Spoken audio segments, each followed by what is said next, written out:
Good evening, everybody. I'll call to order the Marin Water Board meeting of September 17th, 2024. Terry, could we have roll call, please? Yes, good evening. Vice President Matt Sampson, Here. Director Monty Schmidt, Here. and President Ranjiv Kush. Here. And currently not present are Directors Jed Smith and Larry Russell. Thanks, Terry. I want to check on board member questions regarding today's agenda and any public comments on today's agenda. There are no public comments on today's agenda. No board member questions. Then do we have a motion to adopt today's agenda? So moved. Second. Roll call vote, please, Terry. Vice President Sampson, Yes. Director Schmidt, Yes. and President Kush. Aye. Thank you. The board is now going to convene to close session to discuss two items. The first is our general manager's mid-cycle performance review, and the second is pending litigation regarding a workers' compensation issue. Terry, do we have any public comments on closed session items? There are none. Great, thank you. With that, we'll convene to close session. Thank you. So I'll report that closed session was adjourned at 6:29 p.m. with no actionable items to report. I'll note that we did not complete the closed session discussion, so we'll reconvene to closed session following the open board meeting. Our next item is public comments on items that are not on the agenda. There are none. Thanks, Terry. We'll move on then to directors and general manager announcements, including any external meetings, and we'll follow with board committee reports in our next agenda item. Larry, do you want to kick us off in any? I'd love to, but I have nothing to say. Keep it short and sweet. Jed? All good. Monty? I'm all good. Matt? Just one thank you to the staff that attended the Ember Stomp at the Marin Civic Center. We had a booth there, and the folks were great, handing out information and showing what we're doing on our watershed. So thank you for those folks who spent the Saturday out there. Great. Thanks, Matt. I have two quick items. I was invited by the board of directors of the Marin Resource Conservation District to attend their meeting last Wednesday, September 11th, to discuss our evaluations of possible water storage projects in West Marin. I think that's a important stakeholder group to be engaging with. I was appreciative of that opportunity, and I hope we can continue to keep them updated on our progress and get their feedback. The second item is I noted that last week the US EPA announced a big new addition to their Water Infrastructure Finance and Innovation Act. I believe they've allocated $6.5 billion for loans to water systems.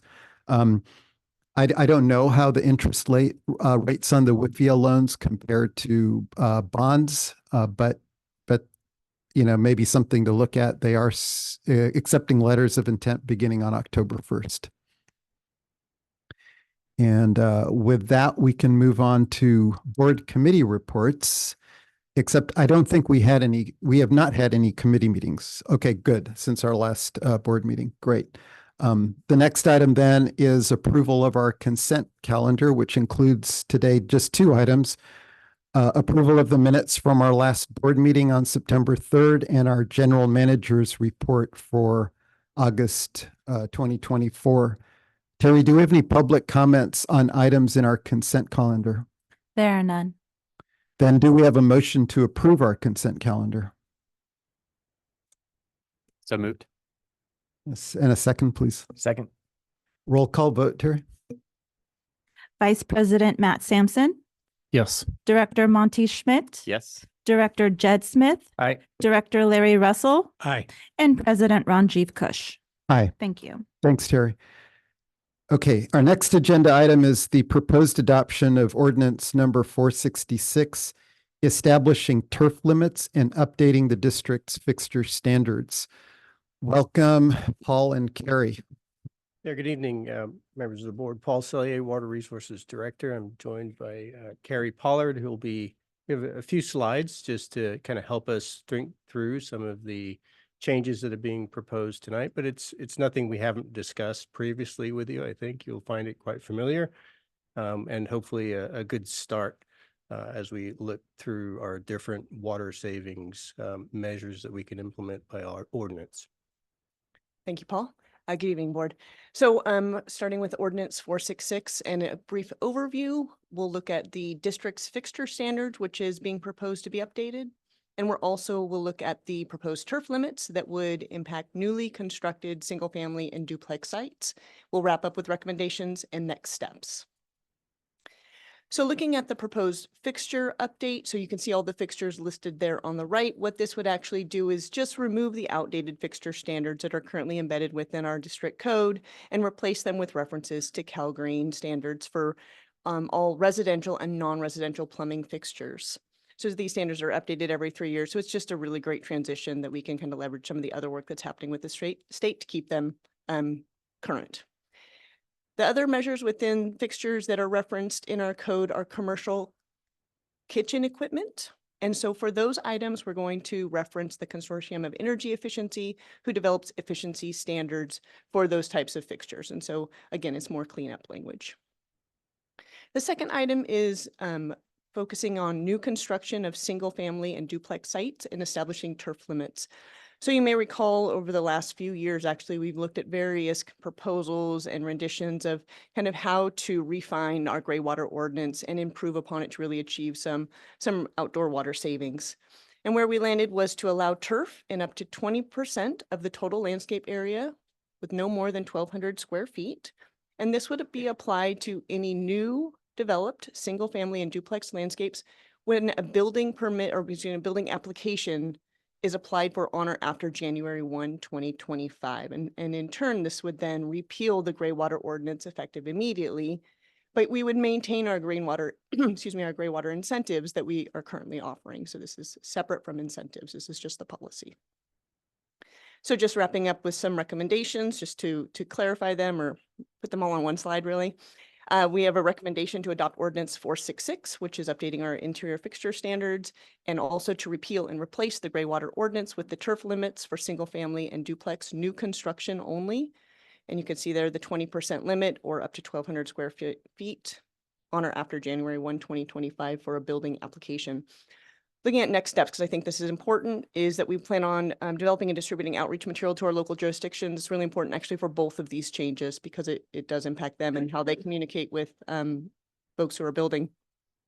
And also an ongoing evaluation of this policy to determine if we need to look back and make any additional revisions.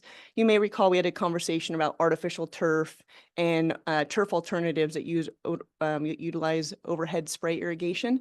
We looked at some of our other sites and we just don't have enough data right now to propose something that we feel strongly about that would, kind of align with our goals here. But we're going to keep looking at that over the next year. We can report back to the board and of course bring recommendations if proposed changes are suggested. So with that, I'm happy to answer any questions you may have. Thank you, Carrie. Thank you, Carrie. Open it up for board discussion, questions. Monty, do you want to?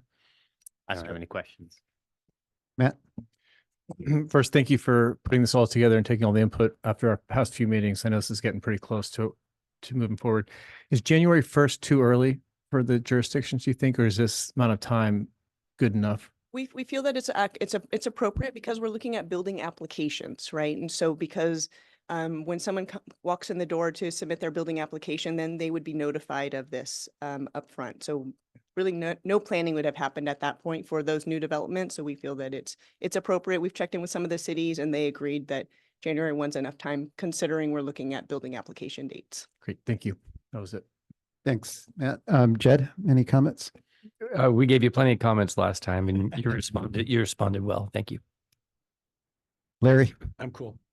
Great. Carrie, yeah, it was not that long ago and it's actually maybe helpful that you're proposing to come back to issues related to artificial turf and overhead irrigation because it was starting to get pretty convoluted, I remember. But just a few clarifications. In August, you initially proposed that a starting point of possibly limiting to 10% of total landscape area and about 1,000 or not to exceed 1,000 square feet. And you estimated, I think, savings of something like that would, for new home construction, that would reduce consumption by about 68%. You've, based on our feedback, you've relaxed those now. So what we're looking at about 50% savings on water usage for landscaping by new residential development, something like roughly. Roughly, I think, for when we look at the sample sites that, which was really only a handful that had installed high water use turf grass. But really what this does is limits those large swaths of turf being installed in new construction sites. Then we don't need to incentivize them later on. So, there were really only 2 sites that had high water. So it's very small sample size, but we recognize that this is an opportunity to kind of address this upfront, right? So make sure they're installing something efficient from the get-go and then evaluate to see if there's other opportunities as we move forward. Yeah, I think it's just good to flag the substantial savings we're going to realize with this ordinance if it goes through. And then can you just remind us what our current restrictions are regarding non-functional turf irrigation for non-residential customers? Yeah, so the non-functional turf cannot be irrigated with district water in areas that are commercial establishments or that aren't used for recreation. So even a multifamily housing site that has median strips, right? If they try to install those now, that wouldn't be acceptable. But if they have a large area for play, that would be deemed acceptable, right? So really it's linked to type of use around recreation is where the non-functional turf ordinance landed. Great. Thank you, Carrie. Can I ask one quick quote? Yeah, on that? yeah, of In course. terms of the non-functional turf for the commercial area, we had talked about allowing it for areas that are in the recycled water distribution piece of that. Is that something we can still look at? It would take looking at the ordinance and revising the ordinance if we wanted to address that, but we certainly could. Okay. It just seems to make sense that water's so underutilized right now. If we get more use from it, just from a cost perspective, it'd be good as well. Great idea. To clarify, that would be transitioning non-functional turf to utilize. Or allowing Allowing in the recirculating water. commercial sector, just solely in the recycled distribution area. Thank you. Very good, thank you. Okay, good. I think, so this is a public hearing, so I will open it up now. I will open up the public hearing portion of this. All right, good evening. We have a couple so far, Mr. Phil Sauter and then Ed Jamison. Thank you very much for the presentation and the thought that went into it. I think that speaks to Ben's idea of conservation that can be both predictable and reliable. So I think that gets over one of Ben's concerns with conservation as a water supply source. The second thing I'm wondering is if there might be an opportunity, this applies to new construction, but I wonder if later down the road, use this as a springboard to ask customers if they would like to create an easement on an existing property and follow these rules, and perhaps give them some kind of a benefit for doing that. If we've worked out that it's a good idea for new construction, how could we extend it to existing construction and bring some more folks under the tent? Thank you. Thank you. Mr. Phil Sauter, please. I'm sorry, Mr. Ed Jamison, please. Yes, I agree with tonight's proposed actions. I'd just like to acknowledge the excellence of the district's water efficiency department, which largely reflects Carrie Pollard's knowledge, extensive experience, and her outstanding leadership of the department over the years. Thanks, Carrie. I do not have any further speakers. Great feedback, Carrie. I think that's a good sign of how you've managed the process and where you've landed. So thanks for that. With that, I'll then close the public hearing. And now we have in front of us the adoption of ordinance number 466, establishing turf limits and updating districts' fixture standards as described by Carrie in her presentation. Is there any discussion related to this? And if not, Do we have a motion to adopt the ordinance? So moved. Second. Tara, if we could have roll call vote, please. Yes, Vice President Sampson, Yes. Director Schmidt, Yes. Director Smith, Aye. Director Russell, Aye. and President Kush. Aye. Thank you. Thank you, Paul. Thank you, Carrie. Thank you, folks. We'll move then to our regular agenda with item 10A, the amendment number 4 to professional services agreement MA 5963 with Woodard and Curran for engineering services during construction and final design services of phase 2 of the Pine Mountain Tunnel tanks replacement project. And we have Alex Anaya in the hot seat. Good evening, board members. Alex and I, Engineering Director. Let me just pull up a PowerPoint. Here it is.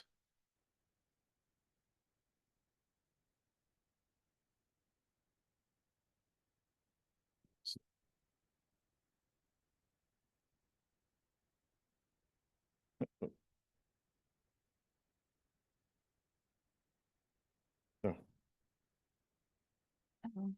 What happened? Nope. What happened here? I think I happened. No, you're good. They should present review.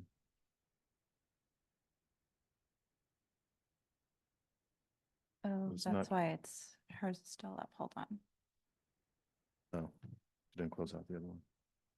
Okay, it is yours is. What are that one? Okay.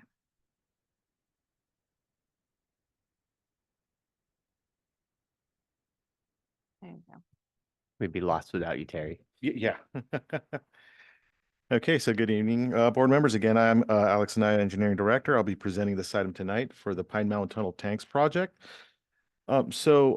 Starting off this evening, we'll be going over the project timeline of this project from inception all the way through completion, followed by an update that I'll be giving the board on phase 1 construction as it's currently underway, and going into amendment number 4 for this engineering contract, and then following up with the staff recommendations.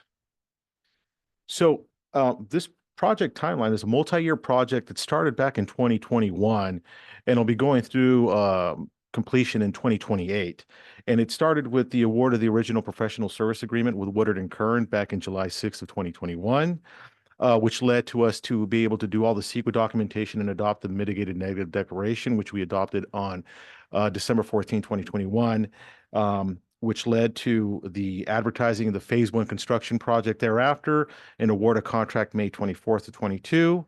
And right now staff is currently developing or finalizing the final phase 2 construction contract for construction, which we're looking to advertise in December of this year.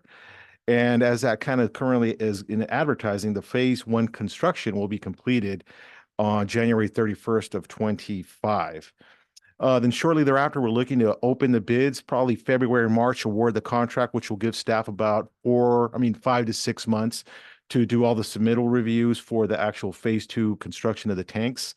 And that'll give us a good head start. So that way the contract will be up and running come August 1st of 25.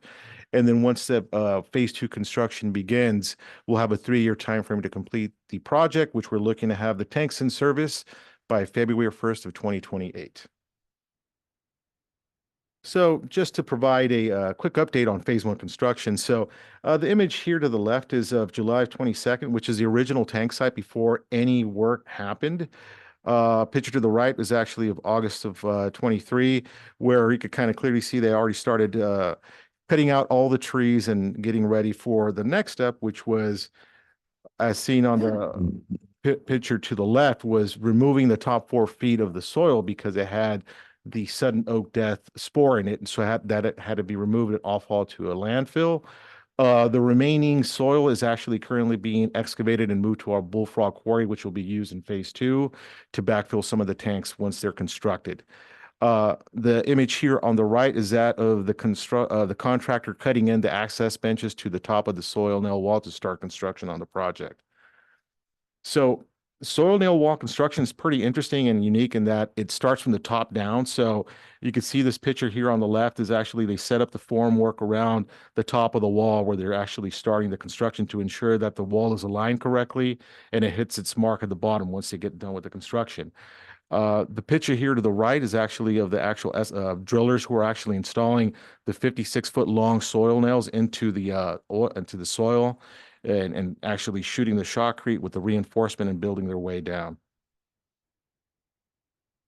Here's a picture of the actual soil nail operation on the left and the equipment that's utilized to actually install these nails and drill the holes out. And the image on the right from the same vantage point, just looking the other way so you could kind of get an idea on scale on how big this wall is. So overall, the phase 1 project is going very smooth. We're looking to complete the soil nail wall by end of November, early December, and then there's just still some final site cleanup that'll be done.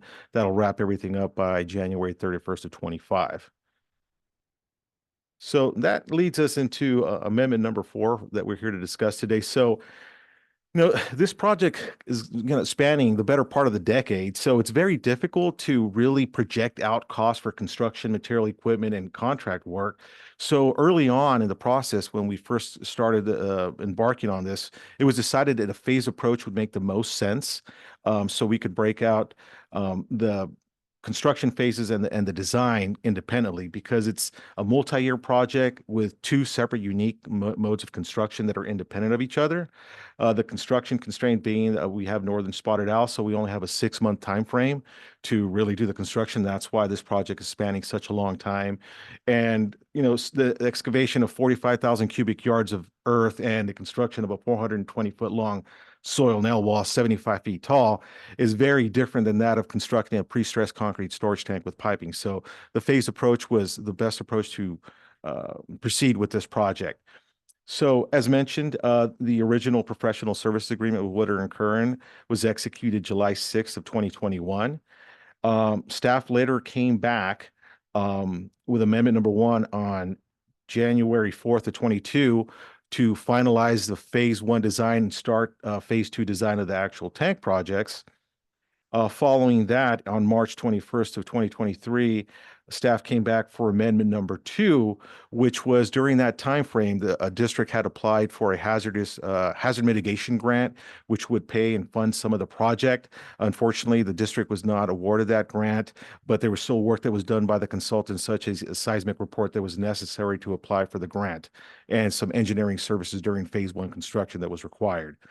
Now, amendment number 3 was executed this past March in the amount of $54,000, which was originally authorized at the January 4th board meeting as a staff authorized contingency, and that funding went to additional engineering construction services during construction and additional phase 2 design, which brings us to amendment number 4 today in the amount of $450,015, which is to address all staff comments for phase 2 design and finalize the 100% bid package for phase 2, and also to provide engineering services during construction of the phase 2 work that's going to be spanning the next 3 years.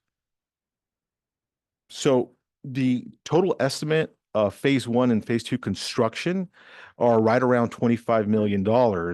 And the design contract, including this 4th amendment with Woodard & Curran, represents a 6.7% of the total estimated construction cost. Now, to give some comparison, industry standards for construction or engineering costs are between 10 to 15%. So using this phased approach is actually less than current industry standards. So there is a savings to the district in that. So with that in mind, the staff recommended action for the board is to approve and authorize the general manager to execute amendment number 4 to professional service agreement 5963 with Woodard & Curran in the amount of $450,015 for a new contract total of $1,682,928 for the completion of phase 2 design work and to provide engineering services during construction for phase 2 through the end of the project. And with that, I'd be happy to take any questions. Great. Thank you, Alex. Jed, do you want to start us off? Matt? Monty? Larry? Yeah, I suggest you hold off on calculating the percentage of cost until we have the bid price. Yes. You know, it's 6.7% of an estimate. We shall see. Good point, Larry. Just not super related, Alex, but I'm just, so we're, your timeline showed that we will be wrapping this up hopefully by February 2028. Is that the point at which Pine Mountain Tunnel is drained? Well, that's going to be a discussion that we're going to have coming up in the next year or two as to figuring out what that approach is going to be and what we want to do with the tunnel, and then put together a game plan as to are we just going to drain and abandon? Are we going to backfill it? What's those costs associated with that work? Or really start developing a game plan for the tunnel. But we're starting to get to that point where we need to start thinking about that next step. Okay, good. It's helpful to know that there may be a few different ways to go with the tunnel and that we'll be evaluating the different options. Correct. Thanks for that, Alex. We need to be concerned about the bats. We need to look at that as well. All that's But- going to be factored into that. The bats from what perspective? They live in the. Yeah, tunnel. but so we don't want to disturb their habitat, or we don't like them? Maybe. I mean, Yeah. I don't know, when you say we, that's kind of a big we, Well, but the district may or may not desire that, and it may not be allowed. I don't know. It's just a concern. Sure. There's a fair number of them. So it's not like 6, okay.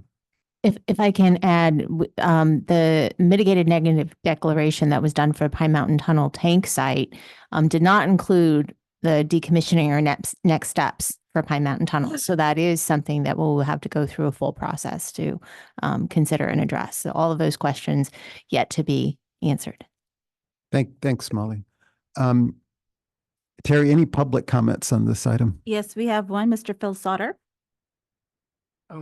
This may be totally off target, but I remember when we were dealing with that proposed White Hill tank 10 years ago, we got a look inside Pine Mountain Tunnel, the existing one.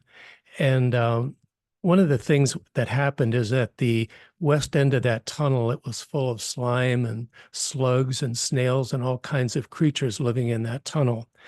And when we asked questions about that, we found out that at one time when Pine Mountain Tunnel was originally placed in service, the inlet was at the west end and the outlet was at the east end.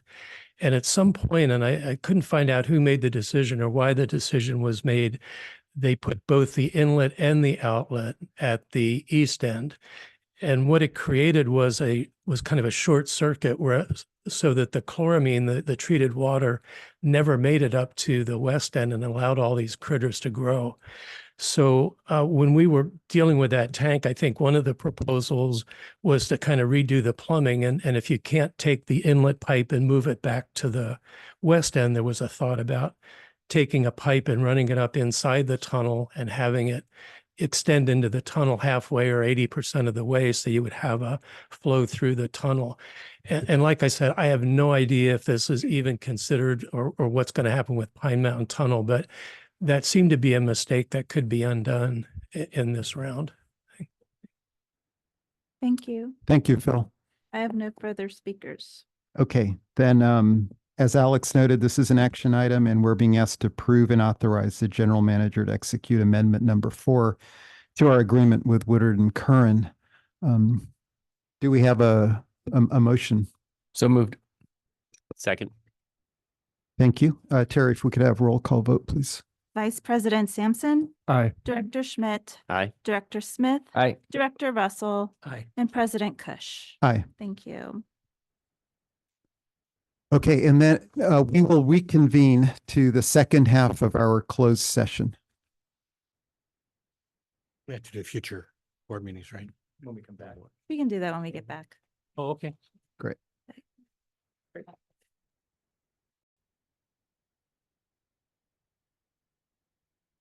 The second half of our closed session was adjourned at 7:33 with no actionable items to report.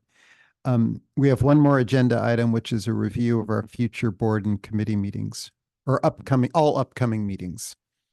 Yes. So the remainder of this week, we'll have the Watershed Committee meeting on Thursday at 9:30. And also Friday, we'll have the Operations Committee meeting at 9:30. Then next week, we'll have our Finance and Administration Committee meeting, which that would mark the last meeting for the month of September. And the external meeting that I'm aware of coming up is the North Bay Watershed Association Board meeting on October 4th. That's all I have. Thank you, Terry. And with that, the Marin Water Board meeting of September 17th is adjourned.